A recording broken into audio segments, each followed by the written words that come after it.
Lafim-baovao hafa tanteraka kosa indray anisan'ireo toerana nojidin'ny filohan'ny JICA na ny agence japonaise de coopération internationale izay mivahiny eto Madagasikara ny seran'atsambon'ny Toamasina ny alatsinainy lasa teo no nanatanterahana izay fitsidiana izany. Ny tanjona ao anatin'izy ity moa dia ny amerina indray ny fiarah-miasa misy eo amin'ny japonais sy ny firenena malagasy. Anisan'ny olana izay sedrain'ny seran'atsambon'ny Toamasina ny tsy fahampin'ny antsoina hoe Tirando sy ny tsy fahampin'ny toerana izay tena ho hita amin'ny taona 2024 araka ny voalazan'ny Tale Général ny SPAT. Mila fanitarana ny seran'atsambon'ny Toamasina ary misy ny fanadihadiana atao mialoha na ny étude de faisabilité atao ho fampiroboroboana ny seran'atsambon'ny Toamasina izany. Vonona ny ametanana ho fanantanterahana izany étude izany ny japonais antony nahatonga ny fitsidiana izay notanterahany délégation-ny JICA teny an-toerana no tarihan'ny filohany ny docteur Akihiko Tanaka. Asa ohatran'izao zany azy eritreretina mihitsy hoe raha iresaka atsika ambao dia vita rapitso afaka pitso-piasa hoe fa mila fotoana lavabe izy farafahakeliny 5 taona ka ny amin'izao moa zany satria misy étude nataontsika niaraka nataonao équipe japonaise tamin'ny 2009 nefa zay 2009 zay zany ka hatramin'izao 2015 zao fantatrareo tsara fa hoe ny sitakarole mpanampy vola reo dia niverinandray zareo rehefa taty amin'ny 2014 taty nefa tany elanelan'izay le 2014 2009 sy 2014 zay zany fa betsaka ny zavatra niova dia tsy maintsy natao zany amin'izao fotoana zao ny ijerenandray zany hoe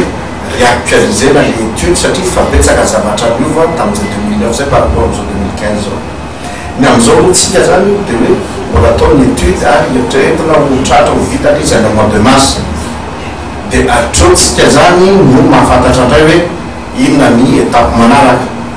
raha ny eritreritrinay koa zany dia hoe eo anelanelan'ny taona 2019 sy 2020 zany mba fa tokony ho vita ny asa. No antotranteriny filohan'ny agence japonaise de coopération internationale na ny JICA izay sambany vao tonga teto amintsika nandritry ny fitsidiana izay nataony tany Toamasina fa manandanja lehibe ny seran'atsambo tsy ho an'ny firenena malagasy ihany fa ho an'ny faritry ny ranomasimbe indiana sy ny Afrika atsinanana manontolo.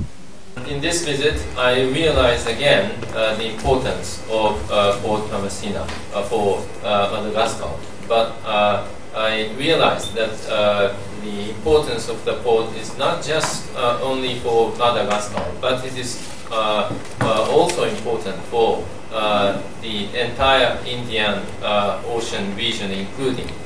Eastern Africa. Dans cette visite, je réalise l'importance de ce projet pour Madagascar, mais pas seulement l'importance du projet pour Madagascar, c'est également l'importance pour la zone de l'océan Indien et de l'Afrique de l'Est également. Nosoritany ity filohan'ny JICA ity ihany koa fa zava-dehibe ho an'ny toe-karem-pirenena ny resaka foto-drafitr'asa ary ny tetikasa izay atao raha ny voalazany dia tokony kendry ny fampandrosoana ara-toe-karena sy ny fiarovana ny tontolo iainana. Rehefa vita moa ny étude de faisabilité izay atao mikasika ny fampandrosoana ny seran'atsambon'ny Toamasina vao fantatra ny teti-bola ilaina ho fanatanterahana izany izay vao mifampidinika mikasika ny famatsim-bola ny gouvernemanta rotonta. Ny famerenana ny étude mikasika ny tetikasa fanitarana ny seran'atsambon'ny Toamasina nefa dia efa manamarika ny fiverenan'ny fanampina na ny aide publique au développement avy amin'ny Japon ho an'ny firenena malagasy tao aorian'ny krizy.